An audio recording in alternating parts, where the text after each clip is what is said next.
Narayanpet MLA అభ్యర్థిగా శివకుమార్ రెడ్డి పేరు అధిష్టానం ప్రకటించింది అనగానే అందరి అంచనాలను తలకిందులు చేస్తూ సడన్ గా స్వర్గీయ చిట్టం నర్సిరెడ్డి మణమరాలు, స్వర్గీయ చిట్టం వెంకటేశ్వర రెడ్డి కూతురు శివకుమార్ రెడ్డి మేనకోడలు డాక్టర్ పర్ణికారెడ్డి పేరు అధిష్టానం ప్రకటించడం విశేషం. అయితే తను ప్రజలకు సేవ చేయడానికి వచ్చినాని, అయితే ఇప్పుడు ఎమ్మెల్యే అభ్యర్థిగా నిలవడం మొదటిసారి, కానీ రాజకీయం అనేది తమ బ్లడ్ లోనే ఉందని, ఎందుకంటే వాళ్ళ తాతగారు కానీ లేకపోతే పెదనాన్న కానీ నాన్న కానీ మేనమామ అందరూ కూడా రాజకీయంలో ఉన్నారని, సో రాజకీయం తన కొత్త కాదు, రాజకీయం తన బ్లడ్ లోనే ఉందని అంటున్న నారాయణపేట కాంగ్రెస్ ఎమ్మెల్యే అభ్యర్థి డాక్టర్ పర్ణికారెడ్డితో ఎన్కౌంటర్ విత్ ఆర్.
నమస్కారం పర్ణికారెడ్డి గారు. ఎలా ఉన్నారు? గుడ్. మీరు చెప్పాలి, మీరు ఎట్లున్నారు? మీరు ప్రచారం చూస్తుంటే, అంటే మీతో పాటు మేము వస్తున్నాం, కొన్ని ఊర్లో చూస్తున్నాం, ప్రచారం చాలా చాలా బాగా జరుగుతుంది, చాలా బాగా దూసుకుపోతున్నారు. అయితే మీరు ఇప్పుడు కాంగ్రెస్ యొక్క 6 గ్యారంటీలను గడప గడపకు తీసుకెళ్తున్నారు. ఎలా ఉంది, అంటే ప్రజల స్పందన ఎలా ఉంది? 6 గ్యారంటీలకు కూడా స్పందన చాలా బాగుందండి. చాలా మంచిగా స్వాగతిస్తున్నారు జనాలు కూడా. అంటే 6 గ్యారంటీ ఇంతకు ముందు కాంగ్రెస్ ప్రభుత్వం ఏదైతే చెప్పిందో అన్ని కూడా చేసి పెట్టింది అందరికి కూడా. అదే మళ్ళీ కాంగ్రెస్ ప్రభుత్వం ఈసారి అవకాశం ఇస్తే తప్పకుండా చేస్తుంది అనే నమ్మకం వాళ్ళలో అనిపిస్తుంది. 6 గ్యారంటీలు కూడా అందరు కూడా మంచిగా రిసీవ్ చేసుకుంటున్నారు. మహిళలు స్పెషలీ వాళ్ళకే చాలా ఇది ఉంది, ప్రాధాన్యత ఉంది కాబట్టి వాళ్ళు కూడా చాలా మంచిగా స్వీకరిస్తున్నారండి. మీరు ఒక డాక్టర్, అంటే మీ వృత్తి వచ్చేసి ఒక డాక్టర్. అయితే సడన్ గా మీరు రాజకీయాలు రావడం, ఎందుకంటే డాక్టర్ ఉంటే మీరు ఒక ఏసీ రూమ్ లో అలా ఉంటారు, అలాంటిది ఇప్పుడు తాండాలు కానీ గుట్టలు కానీ ఇలా తిరుగుతున్నారు. అంటే మీకు ఏమనిపిస్తుంది ఇప్పుడు రాజకీయాల్లో రావడం అనేది? మీ ఇంట్రెస్టా లేకపోతే ఫ్యామిలీ వాళ్ళ చెప్పడం వల్ల రావాల్సి వచ్చింది? రాజకీయాలు అంటే మీరు చెప్పిన ఇంతకు ముందు కొత్త ఏం కాదు, అలవాటే అది. డాక్టర్ అంటారా? డాక్టర్ అవును, మరి చదువుకున్నప్పుడు ఇంకా కొంచెం ఏసీ రూమ్లలో చదువుకుంటాం, అవి చేసుకుంటాం పనులాడా. కానీ డాక్టర్ కూడా అయింది ఎందుకంటే మళ్ళీ ఇదే ప్రాంతానికి వచ్చి ఇదే ప్రాంత ప్రజలకి సేవ చేసుకునే ఉద్దేశంతోనే డాక్టర్ అయ్యాను. అది మా నాన్నగారు కానీ మా తాతగారు కానీ కోరిక అండి. అదే కోరిక మేరకు డాక్టర్ అయ్యి వచ్చి మళ్ళీ సేవ చేసుకుందామని ఎలా అయినా అనుకున్నాను. కానీ ఈ విధంగా అవకాశం వచ్చి నేను ఈ విధంగా అందరి ముందుకు వస్తాను, ప్రజాసేవల్లోకి వస్తానని నేను అనుకోలేదు. కానీ ఆబ్వియస్లీ నేను వచ్చిన అంటే చేయడానికే వచ్చిన, మళ్ళీ దాంట్లో తిరుగులేదు. తప్పకుండా అందరి కోసం ఉంటా అనే చెప్తున్నాను. తప్పకుండా ఉంటాను కూడా, ఎక్కడికి పోను, తప్పకుండా ఉంటాను, చేస్తాను. మరి రాజకీయ ఏమంటారు, కొత్త అనేది ఒకటి వస్తున్నట్టుంది మీ అందరికి. నేను అదే చెప్తున్నా, కొత్త ఎందుకండి, ఎన్నో సంవత్సరాలుగా చూసుకుంటూ వచ్చినాం, చేసుకుంటూ వచ్చినాం. మా మామని కూడా చూస్తున్నాం, 18 సంవత్సరాలుగా చేస్తున్నారు. సో ఆయనది కూడా ఇదండి కోరిక. ఇంతకు ముందు కూడా వీడియోలలో చెప్పున్నారు, మా తాతగారు మా నాన్నగారు ఆశయాలు ఉండే, వాళ్ళ కోరిక మేరకు అని చెప్పి నాకు ఇచ్చేస్తున్నటువంటి ఆయన త్యాగం కూడా అని చెప్పొచ్చు దీంట్లో. దాని మేరకు వచ్చాను. తప్పకుండా సేవకే అని అంకితం అవుతాను. నాకు కష్టం ఏమైతలేదు. అందరు అనుకుంటున్నారు కష్టమవుతుంది, ఎండ అయ్యో పాపం అని. చాలా మంది కూడా ఊర్లలోకి వెళ్తున్నాం, అందరు అంటున్నారు అమ్మ నీడకొచ్చే ఎట్లయినా కష్టపడకపోతే పని కాదు కదండి. కష్టం అనేది చెయ్యాలి తప్పకుండా, ఎవరైనా. అది డాక్టర్ వృత్తి అయినా, ఏసీలో కూర్చున్నా కష్టపడతాం, ఇట్లా ప్రజాసేవల్లోకి వచ్చైనా ఎండలో నించొని కూడా కష్టపడతాం. ఇప్పుడు నారాయణపేట్ సిట్టింగ్ ఎమ్మెల్యే ఎవరైతే ఉన్నారో రాజేందర్ రెడ్డి గారు, వాళ్ళు బీఆర్ఎస్ ప్రభుత్వం చేసిన సంక్షేమ పథకాలను ప్రజలకు గుర్తు చేస్తూ, అదేవిధంగా వారు ఏదైతే హామీలు ప్రకటించబోతున్నారో దాన్ని ప్రజలకు చెప్పుకుంటూ ప్రచారంలో ఉన్నారు. అండ్ అదేవిధంగా బీజేపీ అభ్యర్థి ఎమ్మెల్యే అభ్యర్థి ఎవరున్నారు రతం పండురంగారెడ్డి గారు, ఆయన కూడా చాలా సీనియర్ లీడరు. ఆయన ఇప్పటికీ 2 సార్లు నిలబడి కూడా ఓటమి పాలయ్యారు. అయితే ఇద్దరు చాలా సీనియర్ లీడర్లు ప్రచారంలో ఉన్నారు. వారిని కాంగ్రెస్ పార్టీ తరఫుకి మీరు అంటే ఇప్పుడే రాజకీయం మీరు అన్నారు, ఎస్ కొత్త కాదు రాజకీయం చూసామని, కానీ ఒక రాజకీయ అభ్యర్థిగా ఎమ్మెల్యే అభ్యర్థిగా మాత్రం మీరు కొత్త డెఫినెట్ గా. సో వారిని అంత సీనియర్స్ మీరు ఎలా ఎదుర్కోబోతున్నారు? మొదటిదండి, మీరు అంటున్నట్టు ఎమ్మెల్యే గారు సంక్షేమ పథకాలు కూడా చెప్పుకుంటూ తిరుగుతున్నారు అని చెప్పి, మరి ఆ రెస్పాన్స్ జనాల నుంచి వస్తుందా అనేది మీరే చెప్పాలి. వాళ్ళకి ఆ సంక్షేమ పథకాలు అనేటివి అందుతున్నాయా లేదా అనేది ప్రజలు చెప్తున్నారు. ఇప్పుడు నేను చెప్పట్లేదు వాళ్ళకి అందట్లేదు అని నేను చెప్పను, ఎందుకంటే ప్రజలే వచ్చి చెప్తున్నారు మాకు అందట్లేదు అని చెప్పి. ఇక్కడ కూడా చాలా మంది చెప్పారు ఇదే తాండలో, అసలు ఒక్క సంక్షేమ పథకం లేదమ్మా, ఒక్క ఇల్లు లేదు, 10 సంవత్సరాలు అయిందని చెప్తున్నారు. మరి చెప్పుకొని 10 సంవత్సరాలు అవకాశం ఇచ్చిండ్రు కదా వారికి, ఆ 10 సంవత్సరాల్లో ఎన్నో పనులు చేయొచ్చు. ఇందిరమ్మ ఇల్లులు అని అప్పుడులో ఇచ్చేవారు, ఇప్పుడు డబుల్ బెడ్రూమ్ అని ఇస్తున్నారు. ఒక్క ఇల్లు కూడా కాదా అండి, నిర్మాణాలు అవుతున్నాయేమో గానీ మరి ఇస్తున్నాం మీకు ఇది అని ఒక్కరికన్నా ఇచ్చిండ్రా చేతికి? అసలు అంటే నేను తిరిగినంత వరకు అనే మాట్లాడుతున్నానండి. ప్రతిది కూడా వ్యతిరేకత అనేది వస్తుంది ప్రజల్లో నుంచి, నిరాశలో ఉన్నారు ప్రజలు కూడా. మరి ఇంకా సీనియర్ లీడర్లు అని చెప్తున్నారు. సీనియర్ లీడర్లు అవును, వాళ్ళకి అనుభవం ఉంటది, కాస్తో కూస్తో నాకు కొంచెం అనుభవం తక్కువ అయినా కూడా అవన్నీ కూడా తెలుసుకొని మరీ వెళ్తున్నానండి ముందుకి. నాకు వచ్చి నేను ఒక 10 రోజులు అయ్యి ఉండొచ్చు. ఆ 10 రోజులనే నాకు ఎంత తెలిసిందంటే, నేను కూడా అసలు ఎక్స్పెక్ట్ చేయలేదు నాకు ఇంతగానం జనాల నుంచి తెలుసుకోవడానికి. చాలా మాట ముచ్చట్లని చెప్తున్నాను వాళ్ళకి, అలానే ముందుకెళ్తున్నాను. ఆ మాట ముచ్చట్లోనే వాళ్ళు చెప్తున్నారు మాకు ఇది కాలేదు, అది కాలేదు, ఇది కాలేదు, అది కాలేదు అని. మరి సీనియర్ లీడర్లు అయ్యుండొచ్చు, నేను యువతగా ముందుకు వస్తున్నానండి.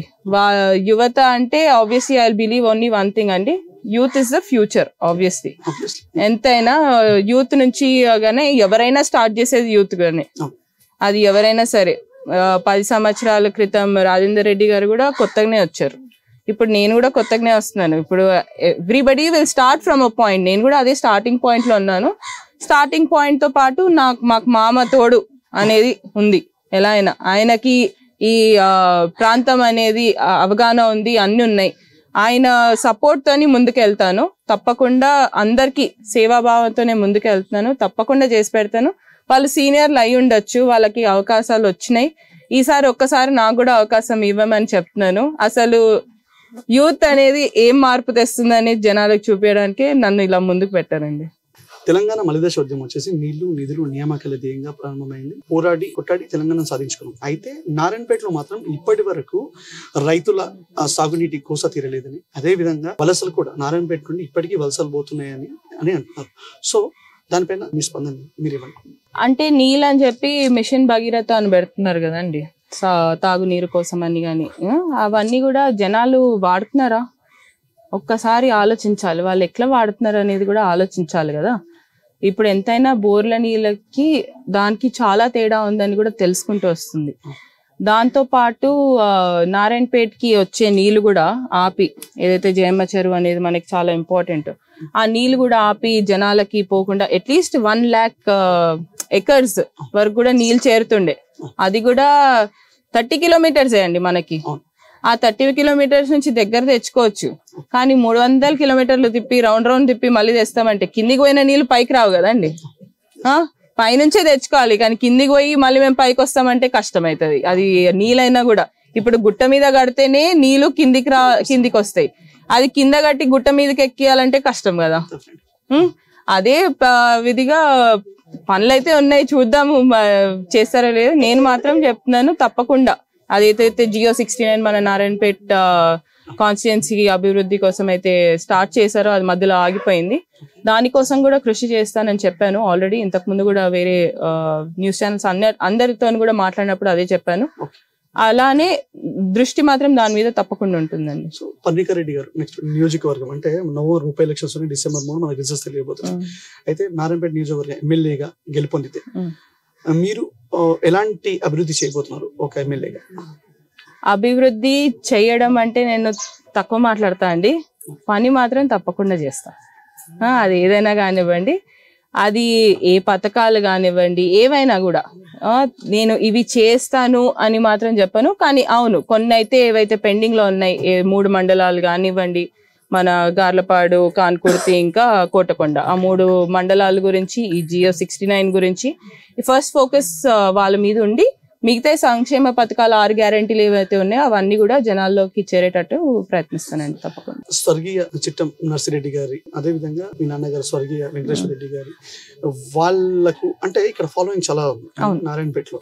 సో మీరు ప్రజలకు కూతున్నప్పుడు ప్రజలు మిమ్మల్ని ఎలా ఆదరిస్తున్నారు? వాళ్ళ మనమరాలుగా, కూతురులుగా. అదే విధంగా మీ పెదనాన్న చిట్టం రామ్మోహన్ రెడ్డి గారు, మేనత్త డికే అరుణ గారు, అదే విధంగా శివకుమార్ రెడ్డి గారు మీ మామ, వాళ్ళ సపోర్ట్. సో వీళ్ళందరి ఆశీర్వాదాలు కూడా మీ పైన ఉన్నాయి. పెద్దలు దివంగత నేత చిట్టం నర్సిరెడ్డి గారు, ఇంకా చిట్టం వెంకటేశ్వర రెడ్డి గారి అభిమానులు చాలా మంది ఉన్నారండి ఈ ప్రాంతంలో. వాళ్ళ ప్రేమ అనేది జనాల్లో కలుస్తుంటే ఒక్కొక్కరు చెప్తున్నారు, అమ్మా మీ నాన్నకి ఇట్లా క్లోజ్ ఉంటుంది, మీ తాతకి ఇట్లా క్లోజ్ ఉంటుంది, నీకు తప్పకుండా చేస్తాం. వాళ్ళ ప్రేమ చూపించేది నేను కూడా తట్టుకోలేకపోతున్నాను. నాకు కూడా, నేను అప్పుడు చిన్నదాన్ని అండి, 11 years నాకు. అప్పుడు చిన్నదాన్ని, వాళ్ళు ఏం చేస్తున్నారు అనే అవగాహన ఉండకపోయేది అంతగానం కూడా. కానీ దీంతో ఏమర్థమైందంటే, వాళ్ళు ఏదో మంచి పని చేసి ఉంటారు కాబట్టి జనాలు గుర్తుపెట్టుకుంటారు కాబట్టి అదొకటి విషయం. ఇంకొకటి ఏమంటున్నారంటే, పెద్దనాన్న గారు కానివ్వండి, మేనత్త గారు కానివ్వండి, వేరే వేరే పార్టీలో ఉన్నారు. I would not like to comment, but as we are family, అదొకటే చెప్తాను. ఇంకా మామయ్య అయితే చిన్నప్పటి నుంచి చూసుకున్నారు, ఎప్పుడైతే నాన్న తర్వాత నాన్నలాగా చూసుకున్నారు అది కూడా చెప్తాను. ఉన్నన్ని రోజులు కూడా ఈ ప్రజల కోసమే ఉన్నారు, ప్రజల కోసమే సేవ చేసుకుంటున్నారు. ఇది చెప్పారు కూడా, తప్పకుండా ఈ ప్రజల కోసమే ఉంటాను కూడా, ఇంకా దీనికి ముందు కూడా.